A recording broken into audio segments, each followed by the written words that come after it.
And explorers far and wide.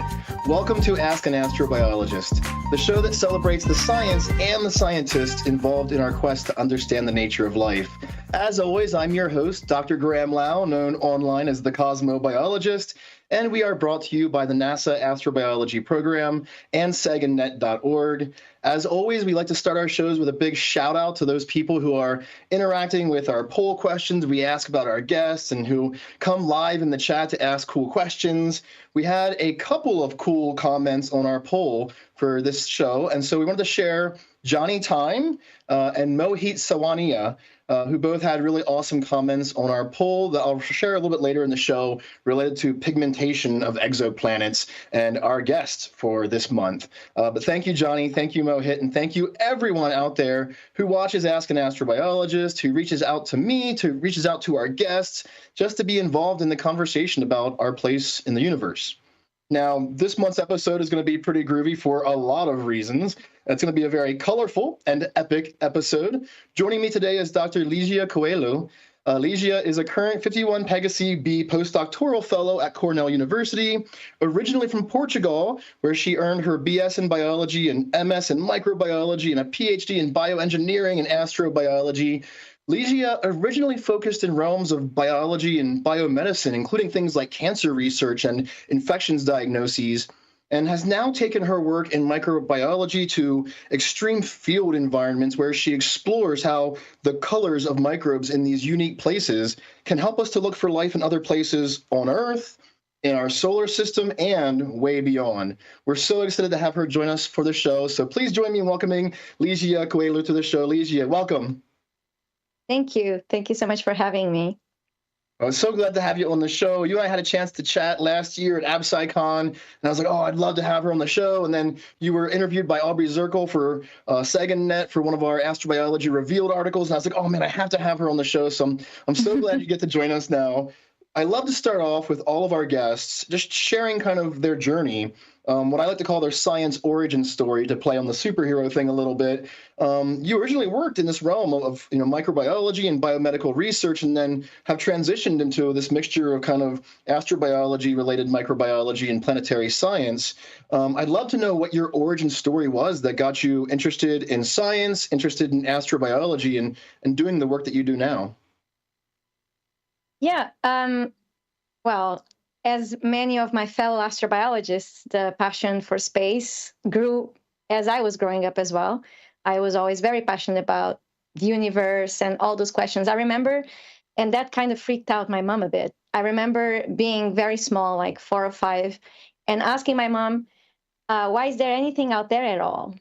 Why are we here at all? Things like that. And well, I'm in Portugal right now, and I'm from Portugal, and it's still a very Catholic country. So the answers from my mom were usually very religious-driven, but that didn't satisfy me. It's not like I didn't believe it. I was like, sure, okay, God, fine. But still, I want to understand why we have things here and there's things there, and how does that work? But I got to say also that in Portugal back then, and while I was studying, astrobiology wasn't a thing that a Portuguese would aspire to study. So I went into other paths. I was very fascinated by microbiology as well when I entered university. Basically, anything that was outside of the scope of my eye, I liked. I liked astronomy, very big dimensions, very far away things, and I liked microbiology, very little, very small. And both worlds made me very curious. And while I was studying, I understood there was actually a connection and also by works of Carl Sagan and other works that I was reading, Lynn Margulis, um, all of that started making me very curious while I was studying microbiology. And I started thinking this connects with space somehow. It has to be a connection. But one of the things that were very big at the time for us to study in Portugal was biomedicine. And that was what was available to me. And I'm a firm believer that if you go to the lab and you start learning techniques, they are translatable to the things you'd like somehow one day to study. So it's not bad to start with other topics for you to explore. So I did plant physiology, I did cancer biology. And then I got this amazing opportunity from the MIT Portugal program. The MIT Portugal program is a consortia that was created between the Portuguese Science Foundation by the government and MIT in Massachusetts, as Massachusetts Institute for Technology, so in the US. And that connection was made because Portugal was creating a lot of good science that was not patentable, because they were publishing first and they didn't know how to tech transfer their science. While in the MIT, they were experts at it. So they wanted to have this batch of scientists, new scientists in Portugal that would go to the MIT, learn the ways of science tech transfer, come back to Portugal and apply it so that universities would become a bit more autonomous in the way they would fund themselves with their own science. And that was a very competitive call. And I was competitive at the time for that call because I had already kind of a startup during my master's for diagnosis techniques for women with urinary tract infections. It was a one-time experience. It didn't go very well, but it taught me a lot. And they thought that was an interesting profile because I kind of have done something already during my master's.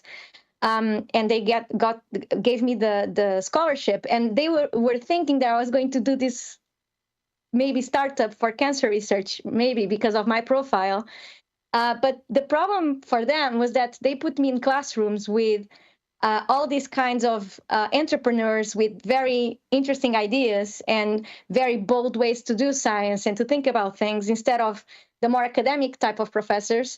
And one thing entrepreneurs love to do is give us advice, sometimes unsolicited, sometimes solicited anyway. And I was already not feeling very passionate about the cancer research part after the master's.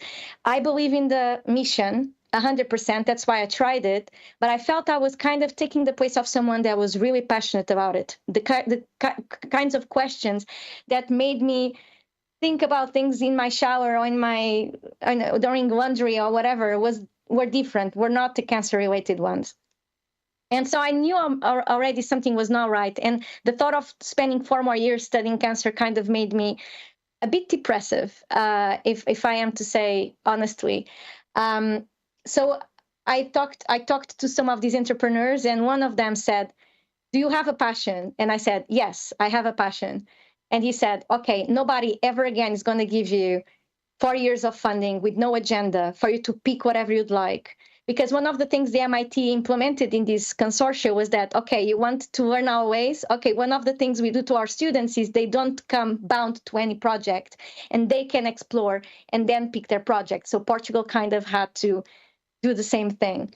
So I'm bound for the cancer research, actually. I was not binded to it. They just kind of, I think, thought I was going to pick it. So this entrepreneur told me, nobody ever again is going to fund you for 4 years without any agenda. So if you want to change for something you're passionate, do it now. And I took the advice, I took the risk, and I changed completely to astrobiology. I created a committee, external people, internal people in Portugal that together allowed me to have all the different techniques that my astrobiology topic required. Astrobiology is extremely interdisciplinary. So I had power scientists, chemists, biologists, astronomers, all together in my committee. And I was able to build this topic. And I think, and I cannot guarantee this, but I think I'm the first PhD thesis in that university that had the word extraterrestrial in the title. So it was really kind of a big risk because there was no support, no established support for the type of topic that I had, which made me, again, learn a lot. And having a lot of committee members also taught me to, I had a lot of people to please, let's just say. So he also taught me how chemists think, how astronomers think, how physicists think, how different that is from a biologist way of thinking. How these different people are satisfied differently with papers and analysis and data.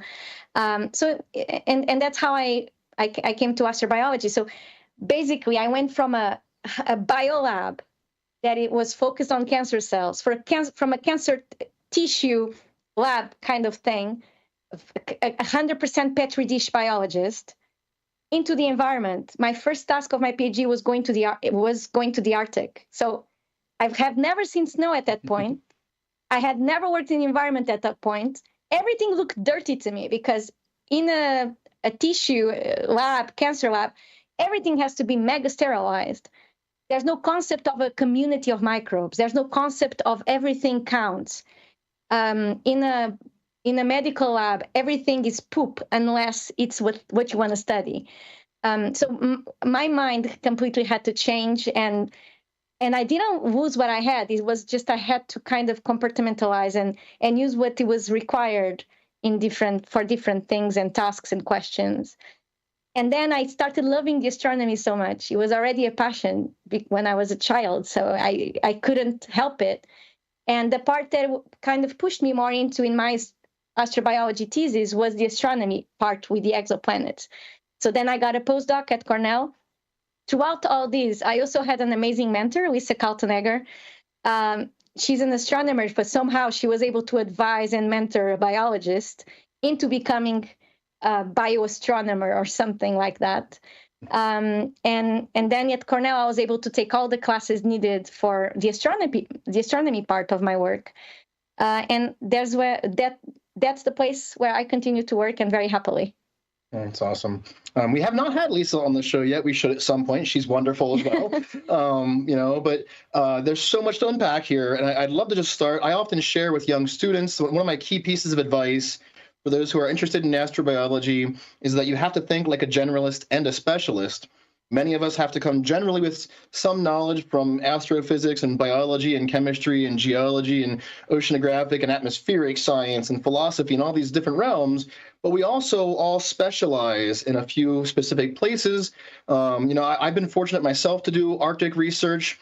There are others in astrobiology who get to go to polar environments in the Arctic and Antarctica to explore these environments, to test what we do in the laboratory and compare that to the field, and then use field observations to look elsewhere as well as in looking for life. And so I'd love to hear a bit about your experience, especially in going into the field. You mentioned it's, like this dirty kind of thing. It's a different environment than thinking about a biolab where everything has to be super clean.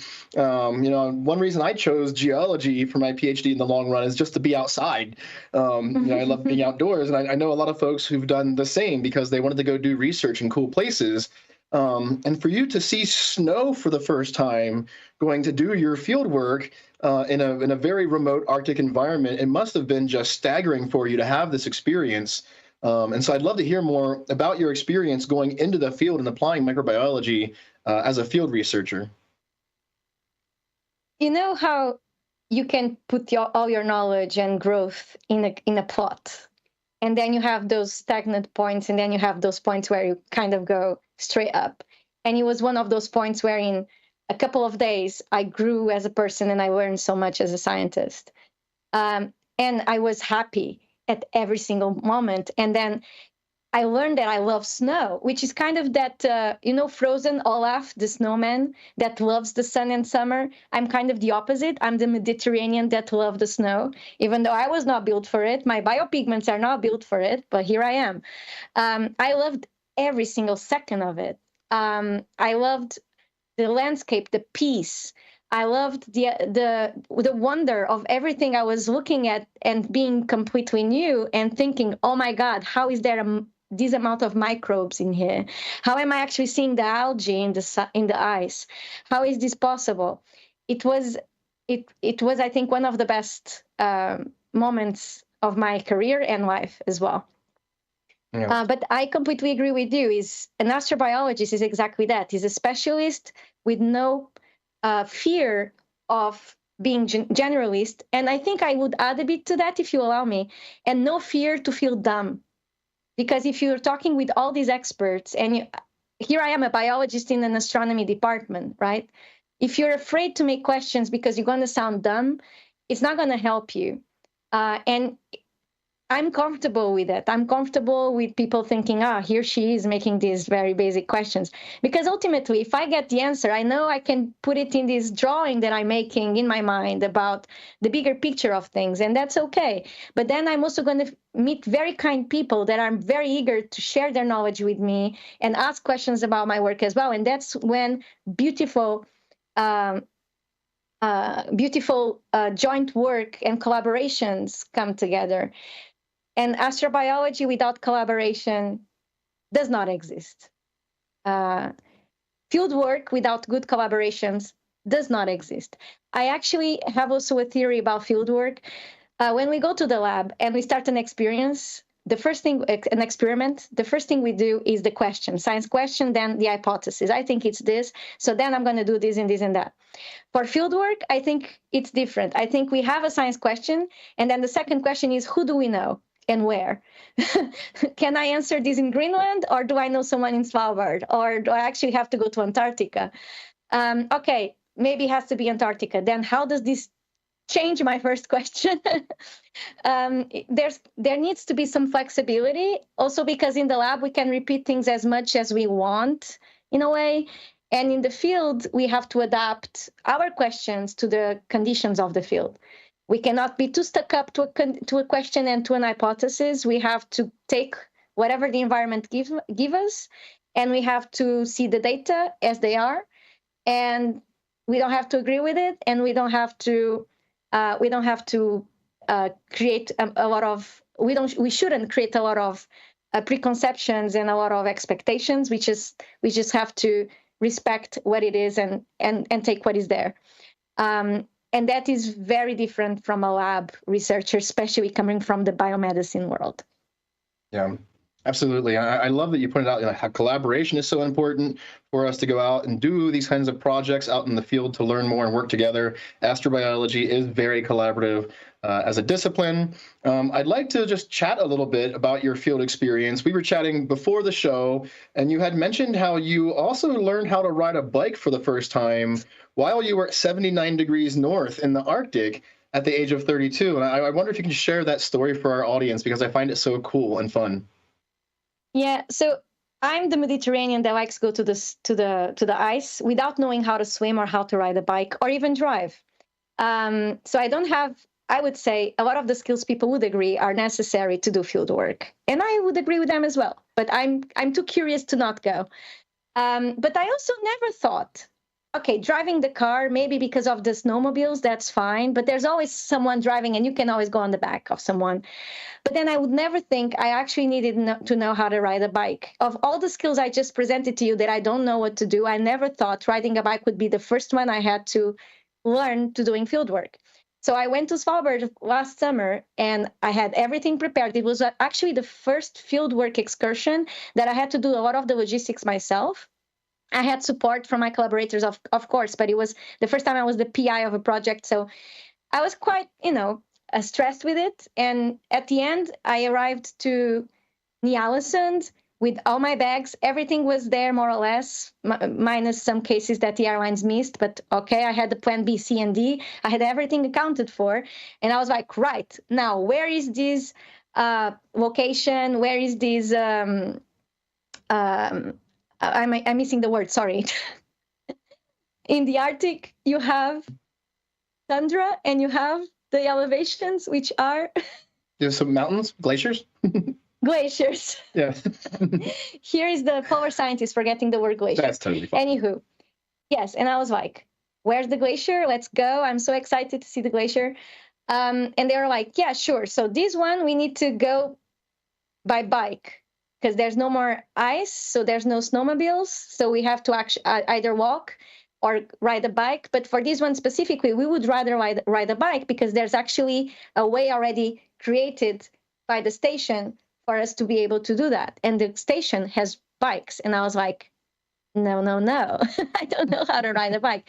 And everybody was so surprised that I didn't know how to ride a bike. I guess that's fair. And so I said, I'm not above having to learn how to ride a bike at 79 degrees north today to make sure that in a couple of days we can reach this glacier with minimum reducing our effort by not walking and carrying while walking all this material. So let's go. Where's the bike? And then I see these very big bikes. They're not tailored for my size at all. And I was terrified. But we were fortunately in front of, I was in the NERC station, the British station, but fortunately we were in front of the Dutch station. And as everybody knows, the Dutch are world leaders in bike riding. It's like a Dutch baby is born already biking in a way. And they had all these Dutch bikes that are kind of more adjustable and easier to learn. And they also had Dutch people inside that were seeing me learning in the outside with my colleagues, Laura and Marshall. They were there teaching me for 2 hours, but then this Dutch person is inside looking through the window, this Dutch ginormous man looking through the window, seeing me, becoming frustrated at me at every minute passing. And then he just opens the door, comes outside and say, get on the bike. And I said, no, I'm not getting on the bike with you. I don't trust you. I know you're going to let me go. I'm not ready yet. Because at this point, my colleagues that were teaching me, they were incredibly soft and supportive and, not pushing me too much. But he was not having it. He was watching me for 2 hours and he's like, this is not how you do it. So I went on the bike, terrified, and he just started pushing me with all his strength. And 5 minutes later, I looked back and he's no longer there and I'm riding the bike. So it was such a fantastic moment to overcome that fear and overcome that skill, right? And dominate that skill in a way in such a short time while I'm already so old to learn in a way, I think. Because the problem with the 32 versus a 5-year-old is that I know that when you fall, it hurts. While a child, they don't know that. So that's why it's so easy for them. And I fell a lot of times because learning requires falling and learning how to stop the bike. And then I was falling a lot because, again, the bikes were too big for someone my size. So if you cannot put your feet on the ground and you don't know how to stop the bike and you're not experienced, you're going to fall and going against things. But yeah, so it was an amazing experience. And someone told me, you might have a Guinness record because I don't think anybody had learned how to ride a bike that far north. And I'm like, okay, I don't know how that works, but perhaps I do. Nice. That's awesome. I mean, so it's incredible. There are challenges to field work, and sometimes it includes learning incredible new skills. You did mention how the bike wasn't quite fit for you. I do want to shift gears a little bit. We had spoken before the show as well about how traditionally and historically some kinds of field work and some kinds of application of putting the human body into extreme environments has not been fit for all sizes of people. It's been targeted primarily towards men, and specifically from very specific regions of the planet. We had Penny Boston on the show previously. I remember Penny speaking to me many times in the past about how when she first got involved in speleology and cave research, that all of the gear was meant for men, and there wasn't gear meant for women. Some folks watching might recall a few years back when on the International Space Station there was supposed to be a spacewalk involving 2 female astronauts, and they ended up not being able to do it because NASA didn't have the appropriate spacesuits available for 2 women to have a spacewalk at the same time. And so I'd love to talk about your own work in this realm of accessibility for getting all people involved in things like fieldwork and space exploration. Specifically, you're part of a group who come together to create AstroCup. a menstrual cup for women who menstruate when they're in space. And so I'd love to hear kind of what was the vision for this, what brought it together, and what inspires you to want to work on something like Astro Cup and be involved in helping to change things to make space exploration and field exploration more accessible. Yeah, I mean, it is true that I do field work, but as the person in field work being kind of the victim of not having the right equipment, like many women do, I never made this connection between lack of devices, proper devices for women's sizes in space, and connecting that with field work initially. So it was not my experience actually that led me to this problem. It was another experience that I had, but in a conference in the space agency. I'm not going to name the space agency, but I was in a conference learning about radiation, and there was someone there that took care of the health of astronauts in general and did a lot of studies related with that. They were not the chief medical staff, but they were connected with the research that is done to improve the well-being of astronauts in space. And they were talking about what is going to be the best profile for the first astronaut in Mars. And all the rhetoric was kind of against not being a woman, against being a woman. Not they were making it all sound that the perfect person would be a man in their 60s and all that. And it was very based on radiation and the age and all that kind of made sense. But then the woman part was not quite, registering with me. And I was like, why? I mean, a man and a woman, they are very, they are very similar in their susceptibility to radiation, right? They had all these anecdotal data about how women tissues were more, in certain places, were more susceptible to cancer than men's. The data was not very sound because it was all based in Hiroshima and Nagasaki events. So very old data, very biased data, as well as we are thinking about the amount of women and men that were in Hiroshima and Nagasaki during those times, for instance. But that, I let that one go because I was like, maybe the data, maybe they're right. I hadn't read before a lot of the data about that data, so I was okay. And then they said, and then there's the problem of menstruation, because putting pads and tampons in the cargo is so expensive. This was way before SpaceX was this big, and Blue Origin and SpaceX had already diminished this cargo price a lot since then. This was 2017 or 18. So back then it was $100,000 per 1 kilogram or something like that. So it was really expensive to send cargo. And they were saying, but 1 kilogram of tampons and pads, and they have to be sent every time. And if they are in Mars and the moon is so complicated in the colony, because we have to keep sending these, and then disposable is so problematic. And I was thinking about this, and I was like, what about menstrual cups and menstrual pants? They are not disposable per se. If you do a bit of research, for sure you'll find a way to make them reusable in space. And they said, menstrual what? And this again is 2017. Menstrual cups are being used since 2001. And menstrual pants, at the time, there were already a few brands that were, very, very wildly, used. And by that answer, I understood exactly why these menstrual devices weren't being tested. It's because the conversation never started. And then thinking about my experience in the field, I know exactly also why. Because the people that are being the ones not having what they need are also the first ones not wanting to speak about it, because we are already kind of looked like the weak ones that everybody's seeing, trying to judge if we are fit for work or not in the field. And the least fussy we look, the best for us. That's usually the condition way of thinking we all are in the field. Unfortunately, still today a bit like that. We never want to look like the ones that are too behind in the field excursion. We feel judged if we are looking like we are afraid of something. We feel like people are kind of judging us, actually, which is surprising to me. I'm a scientist. I'm not Bear Grylls. I'm doing this because I'm curious about the samples. I'm not doing this because I want to look like a superhero.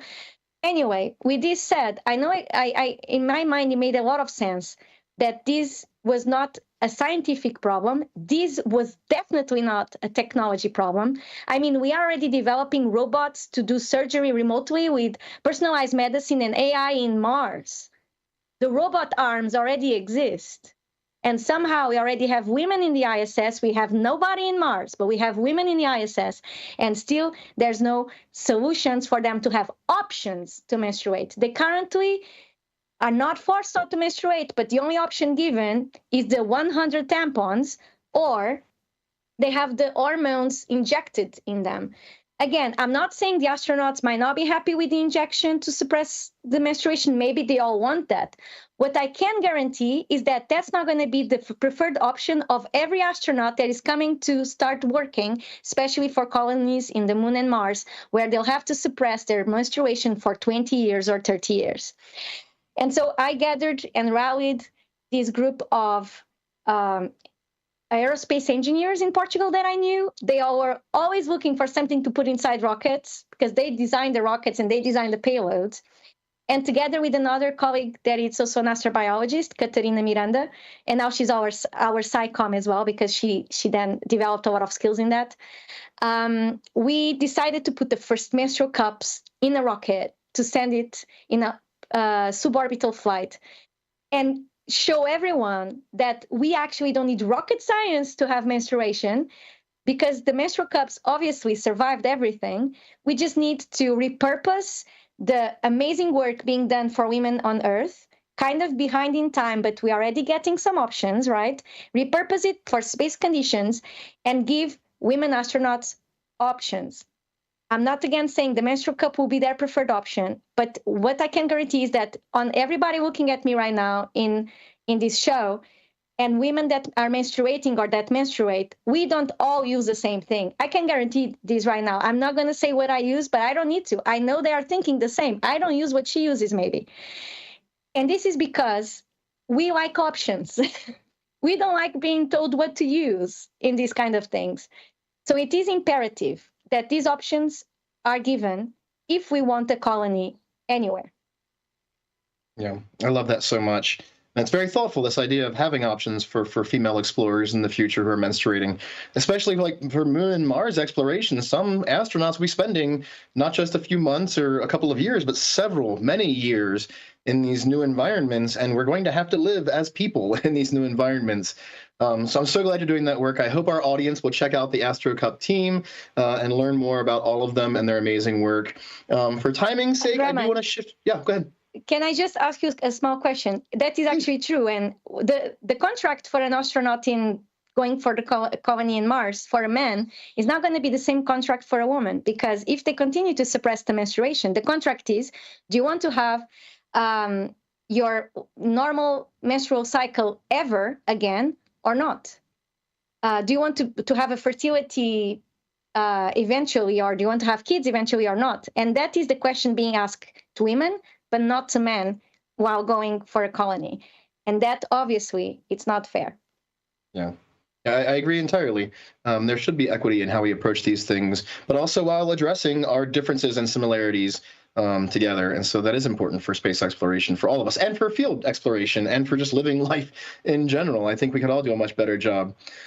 So for timing's sake, I do want to just shift gears a little bit before I go over to our next segment and then our audience Q&A, just to speak a little bit about your current research and some of the work you've been doing of late in your postdoctoral program.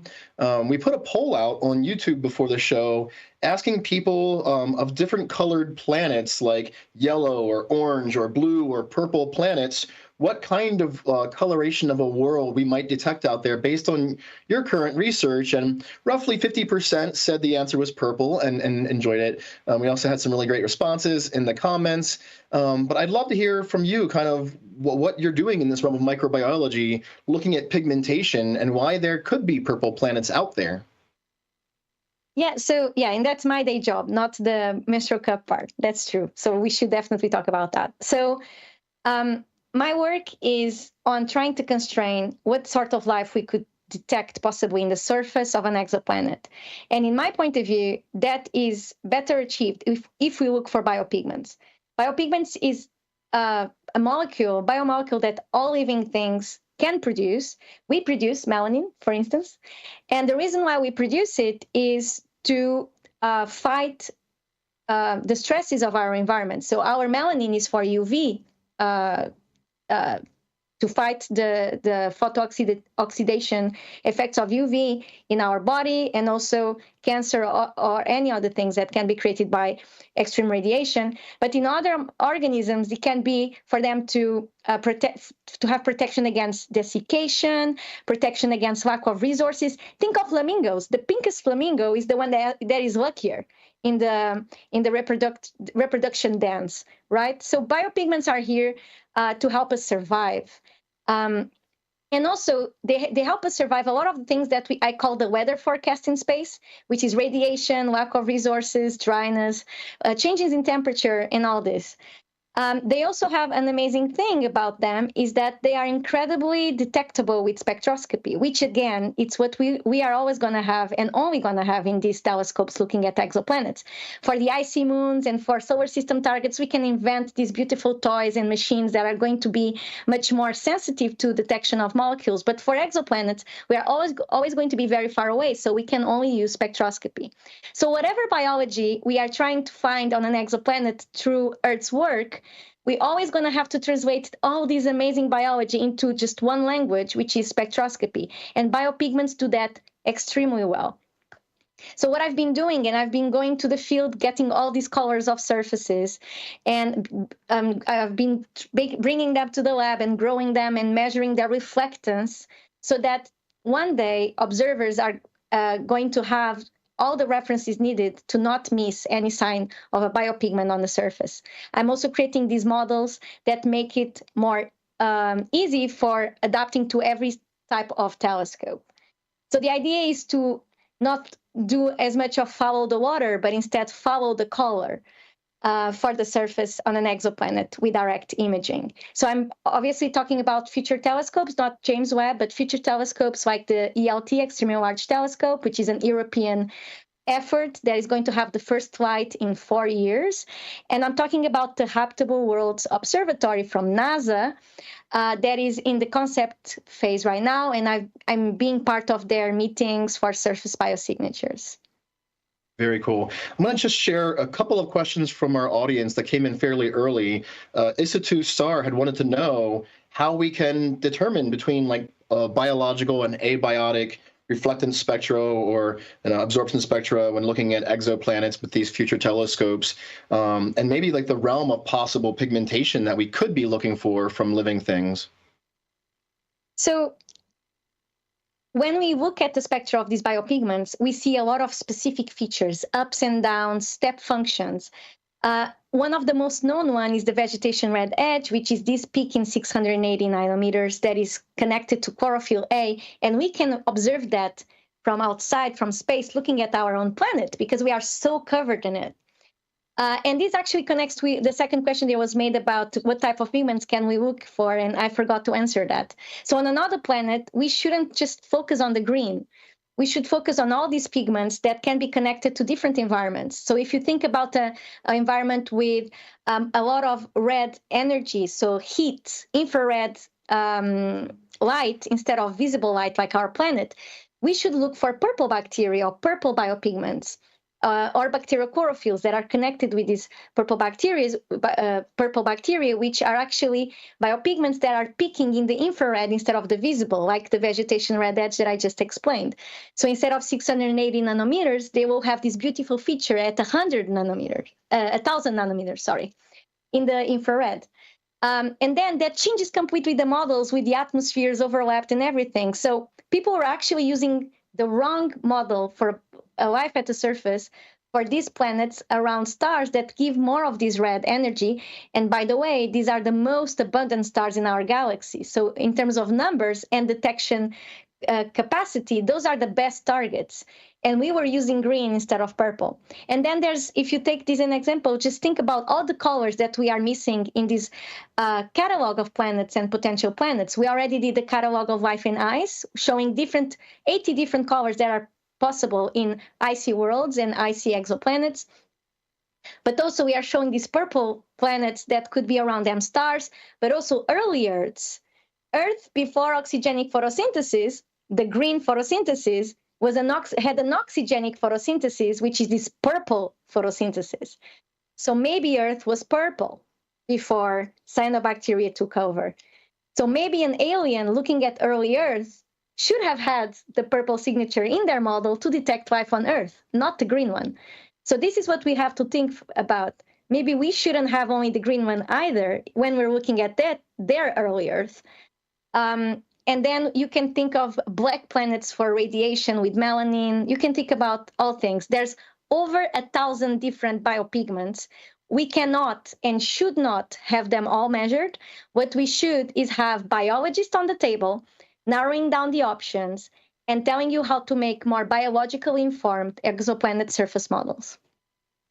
I love that. And I love the idea, like, not only of early purple Earth long ago, but that our cosmos out there might just be filled with planets of many different colorations due to the sheer presence of life. I do have to jump into our Faster Than Light segment here in just a moment. But as we always say, the show is about the science and the scientists involved in our quest to understand the nature of life. And we always love to just point out some of the interests that our guests have. You shared with me before, well, we did the show, that you practice yoga every morning, that you love birds and plants, and that you love reading. You were an orchestral singer. And so you have a lot of hobbies and things that have driven you in your life and your own passions, besides just the science and all of the other research that you've done and your interest in things like AstroCup. So I guess one fun question would be, what was it like to be an orchestral singer?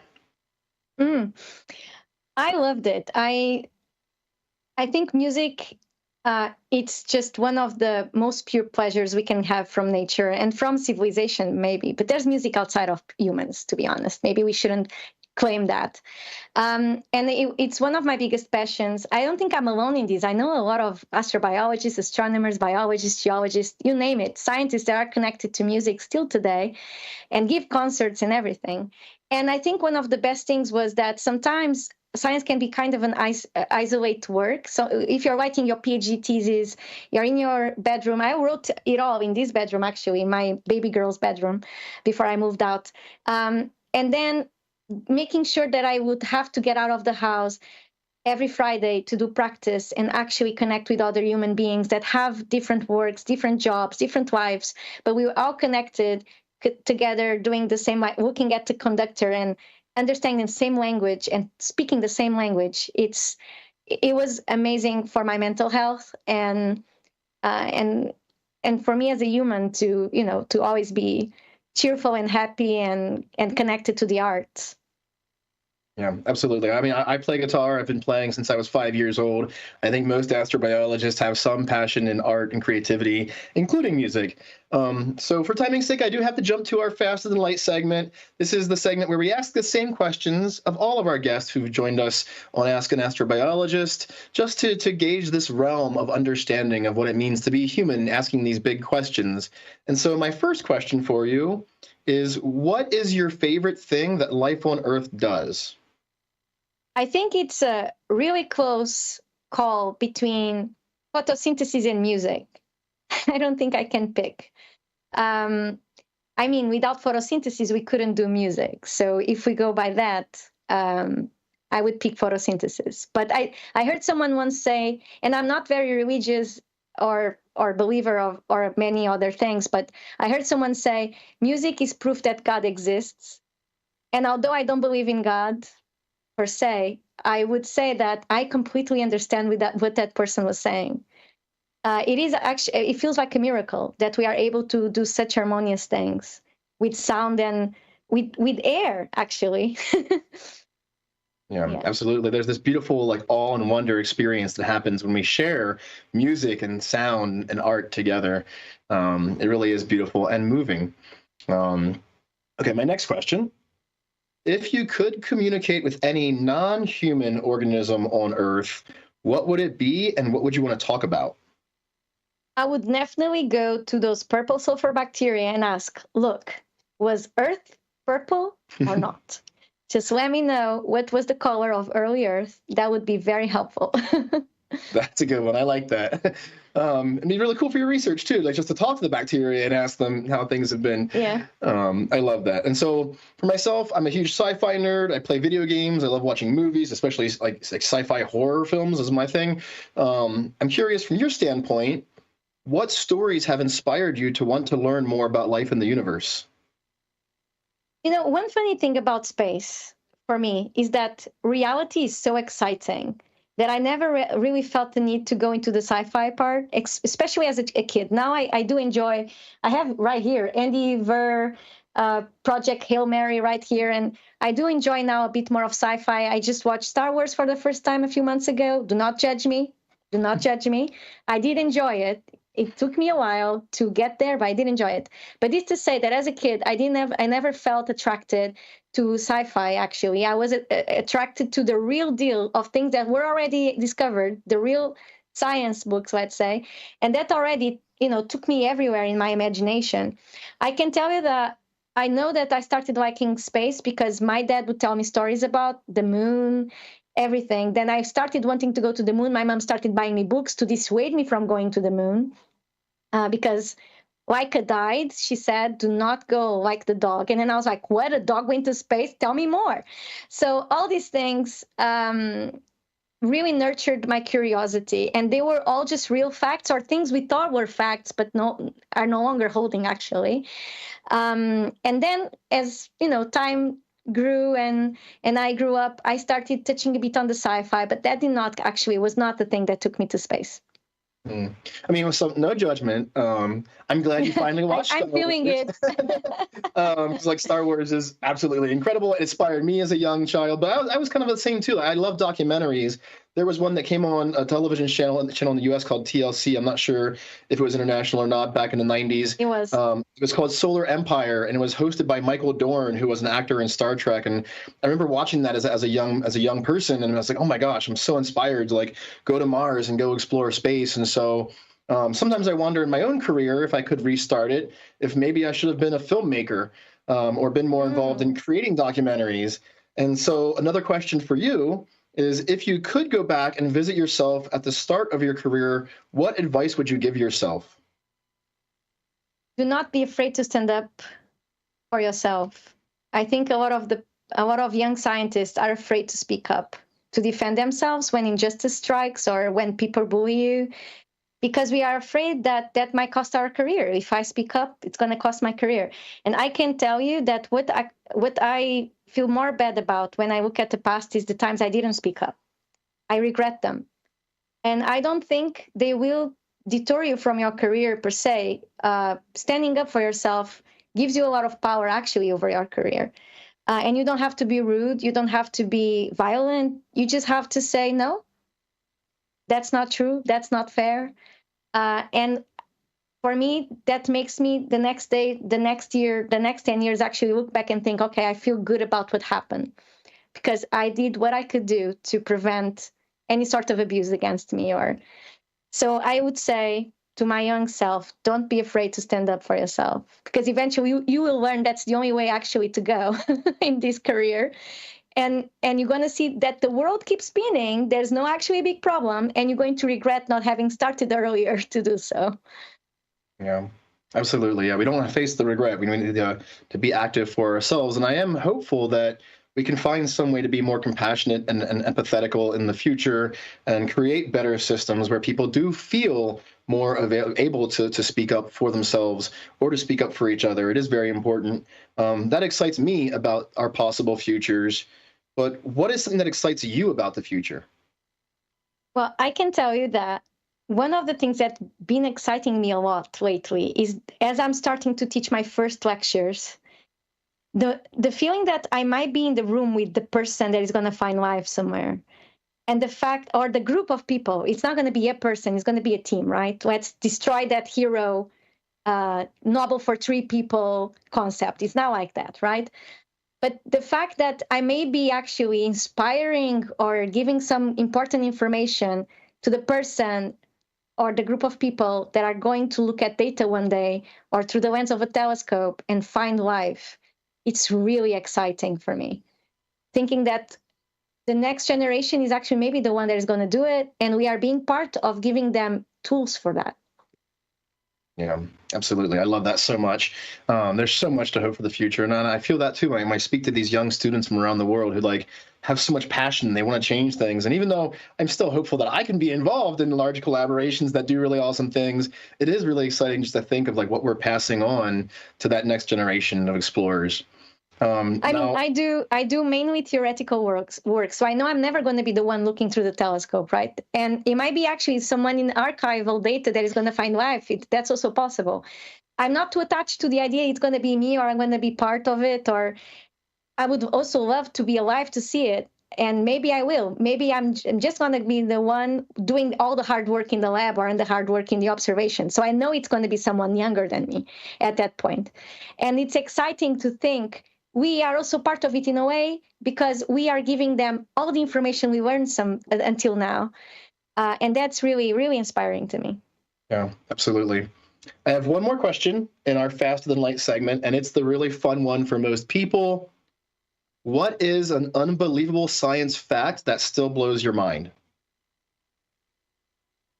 I have a lot of science facts that blew my mind. Actually, that's the main reason I keep doing what I do. One biology one is the fact that bacteria, microorganisms, are actually quite selfish. When they are in the environment, they don't like to divide that much.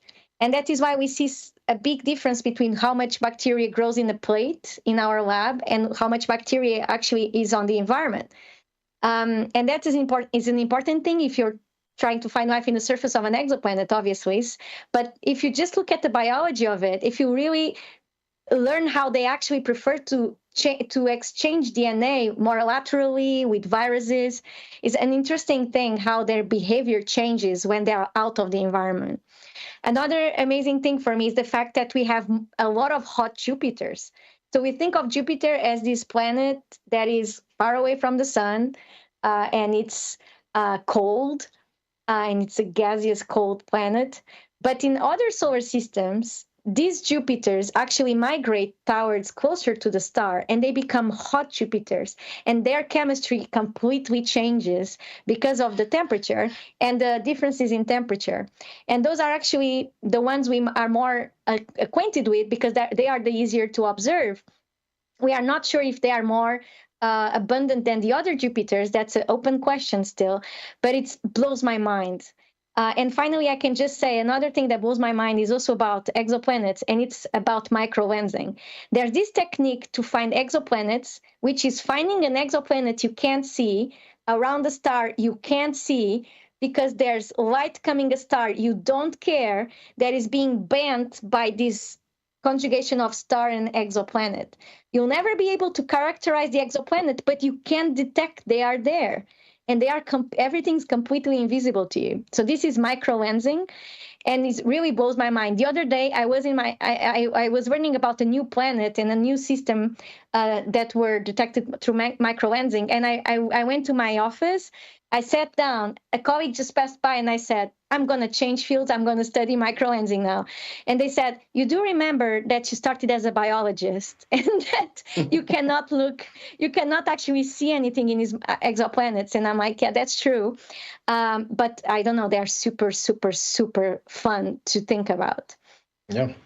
Absolutely. So yes, to all of these things. I will say there's a very cool concept idea someone put out, a group put out some time back, of using our sun as a gravitational lens, of putting a bunch of spacecraft about a light year away from our sun and using it as a gravitational lens to image the surface of an exoplanet. And so who knows what the future is going to hold for these kinds of technologies and possibilities. Maybe even our knowledge of physics will change that will allow us to see exoplanet surfaces, and lensing could be part of that. I know it's so incredible. incredible.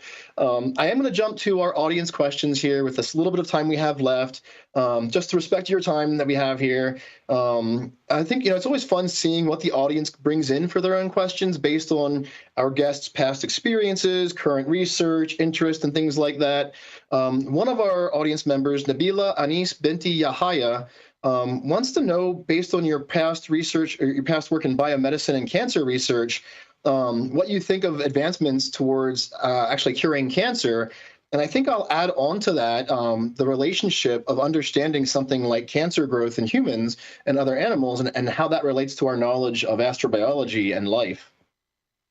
So cancer researchers definitely have a lot of tools they can translate into astrobiology, because if you're a cancer researcher, you're trying to detect life that is not supposed to be there, or that you don't understand the environment, and try to dissect that from the other life that is there around it, which are the healthy cells.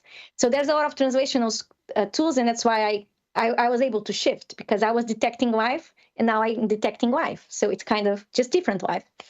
And on the advancement part, I'm already a bit out of the literature, because it's hard to follow all these journal clubs already in astrobiology, let alone if I add the biomedicine. But I do still have my group of friends originally from that field, and it's very connected with AI now.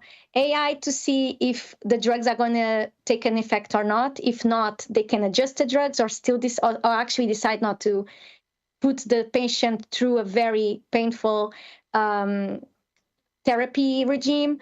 Or they can use it for detection, use AI and personalized medicine techniques for diagnosis.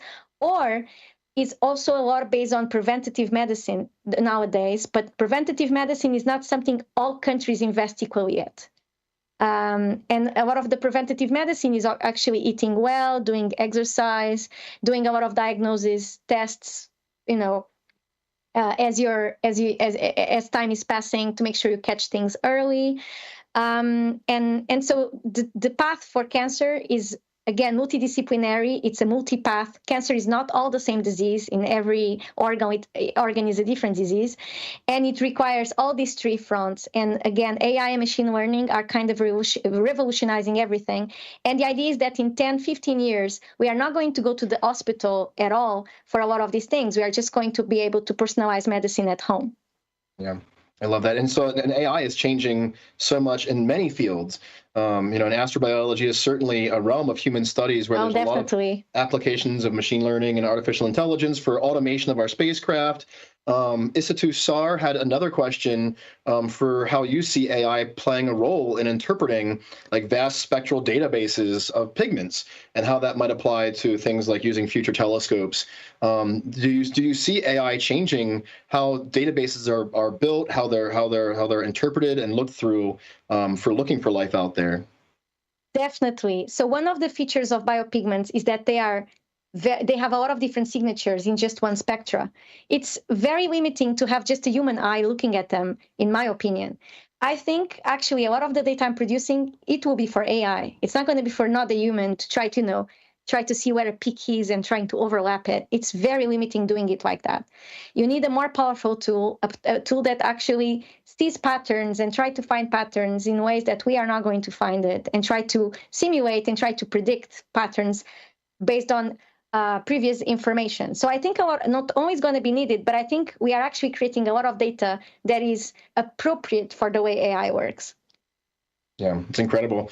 And I'll actually have to wonder too, like, will AI be able to help us predict other possible pigments and other possible molecules that don't exist yet that could actually help us figure out what those spectra might look like? There's certainly a lot to wonder in that realm. I think it could be possible if we do more biodiversity work that is translated to astronomy. If we are able to give more astronomers more of the biodiversity knowledge we have and will have, and to close this 70-year gap that exists between the state of art of astronomy and biology. There's still this 70-year gap. And the more we close it, the more data is given to astronomy, and the more AI is going to be able to do its work. Yeah, that's very cool. I'm going to merge two of our questions that came in from our audience here. Miriam Nassim, who is one of our production assistants, wanted to know currently with AstroCup what the next steps are for your team in this study and actually making this become an option for people who menstruate in space and space settlement. Theophilus Eshvin also wanted to know if hormone suppression would be needed on Mars and if gravity would have anything to do with that. I'd like to just merge these questions together of where AstroCup is right now and kind of what you see the future being for having these options available. Yeah, so AstroCup is heading in two directions. First, we would like to test other medical devices because our mission is give options, not just focus in one option. So we are working with other menstrual devices, but also prototypes of menstrual devices that people are developing for Earth that could be already, transported to space in a way, very fast. And then the other thing is we are working with analog astronauts. They are trying them in analog locations as well and giving us feedback on it. And cool. Merging that with the second question, again, I have very, very small memory, which was... basically, Theophilus was basically asking if hormone suppression would be needed on Mars. I think yes. And I think the other options as well. So I don't believe we should cut hormone suppression. Just to make this very clear, we should give it as an option for astronauts that wouldn't like to have the menstruation and be bothered by it. We just have to give the other options as well. And I don't think microgravity will have a big problem. I think microgravity obviously has a problem in fluids. It does not have a problem in menstruation because menstruation still occurs if you don't have gravity. There's some, peristaltic movements in your uterus and all that. I don't have to go into it, but it does. That's why if you're lying in bed, you still menstruate. A lot of women in the audience will tell you that's true. But it's not going to be because of microgravity. It will be because of giving options for ethics and for sociology and psychology and justice in a way. Yeah. Epic. If I can just have one more question here before we let you go. This has been so incredible. It's so fun just to hear about your work and your research. Isatu Sar, who had some incredible questions, primarily focused on your microbiology and planetary science research, had two last questions I'm going to bring together. One is if there were specific microbial pigments like bacteriorhodopsin or chlorophyll derivatives that would be most detectable from deep space with future telescopes. And then they also wanted to know if atmospheric compositions on exoplanets would alter visibility. I guess their questions together kind of basically are what is the best pigment kind of target for us to look for? That's a great question, and the answer is context, context, context. You know how in real estate is location, location, location? For biosignature is context, context, context. So I can give you now a very featureful biopigment, but if you have the wrong type of atmosphere, you're not going to see anything. So it's all about how everything combined together. But I can tell you that without an exception so far in my studies, carotenoids are very, very observable, and bacterial chlorophylls are very, very observable, even with an Earth-like atmosphere, for instance. So on an early Earth scenario, they can be good targets. And that is just based on the studies we've published so far. And I think what we're going to see more, and I think AI is going to help, is how all these combinations could give you the best possibilities. And that will help us find targets for our future missions, because we cannot look at everything. Hub Worlds, the Habitable Worlds Observatory, for instance, is going to target just 25 Earths. So choosing the right biosignatures and the right planets will be very important. And it's all going to be about the context and what are the best options that when everything is aligned, there are going to, what are the best options we can pick. Yeah, absolutely. Lígia, this has been a fantastic conversation. I've had so much fun. I hope people will go out and look you up online and find your awesome website and read more about your research on spectral reflectance databases and things like that and all the cool stuff you've been doing. And I just have to say thank you so much for joining us for Ask an Astrobiologist. Thank you. Thank you so much for having me. This was really fun. And I've been watching all the other people coming and giving these having these conversations with you. So now it was great to be the one on this side as well, and a great honor, obviously. So thank you. Yeah, thank you so much. And so for everyone out there who's watching, we're so glad you tuned in for the show. To our audience who asked questions we couldn't get to, I apologize. I always try my best to get to as many as we can, but I'm also a bit selfish, and I love talking to our guests so much and just hearing all the awesome things they're doing. For those who want to stay on the loop on upcoming events, opportunities, and things like that from NASA Astrobiology, or to follow our show and find out about future episodes, you can join our mailing list for the NASA Astrobiology program. Also, I highly recommend you get out there and check out the Astro Cup team, a bunch of remarkable people working together to give future women who are menstruating in space and on the moon and Mars and beyond options. And as Lígia shared with us, it's about having options that's most important. So to all of you out there, thank you for joining us. To Lígia, thank you so much for joining us. To all of you, thanks for tuning in. And until next time, stay curious.